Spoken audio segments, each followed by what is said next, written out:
An international food and culture fair organized by the Russian Center in Colombo, together with the Iran Culture Center, the Embassy of the UAE and the High Commission of Maldives, was held in Colombo last evening.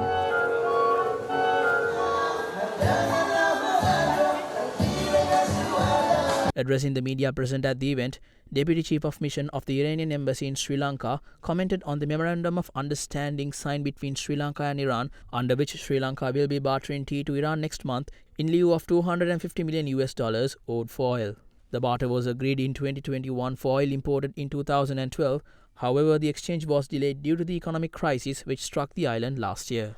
There are in the news, of course, you heard about that the MOU signed by the Iran and Sri Lanka. It's not actually oil to tea. It was outstanding payments. And because we understand the situation of Sri Lanka, we agreed to receive that amount of money through the tea. Of course, Sri Lankan authority help us a lot. Sri Lanka is our friend. We don't want to put the pressure on our friend country to receive that money. So we agree to receive the tea and to settle this amount of money. So the tea board will be handling that issue. They are going to export tea monthly based on the agreement. It was signed about more than 1 year ago. They will be export tea. After some years, it will be settled down. Can you tell us the amount of this agreement? This agreement is more than $200 million. What is the Iran hoping for the investment in Sri Lanka? One of the biggest Sri Lankan projects. It's a multi-purpose Omaoya project done with the Iranian company. It will be finished very soon, so it will be added 120 megawatt to the national grid of Sri Lanka.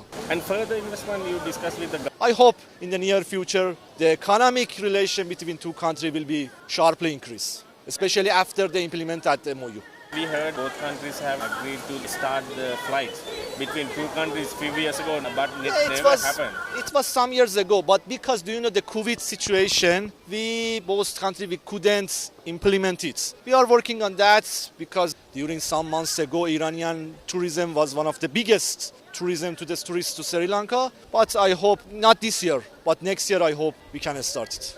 The Russian ambassador in Colombo, meanwhile, commented on the nuclear power plant proposal presented by the Russian Federation to Sri Lanka. This project can be very important for both countries, especially for Sri Lanka, because nuclear energy is also one very important source of energy, an alternative one, together with coal, together with oil, together with sun, wind, but no agreements just so far we don't have any agreements, so contacts are underway. And for me, as ambassador of the Russian Federation, the most important task for the moment being is to pave the way for the visit of Russian delegation to start negotiations with Sri Lankan colleagues. Maybe these negotiations will take place maybe in autumn, hopefully in September and October, but the contacts will continue.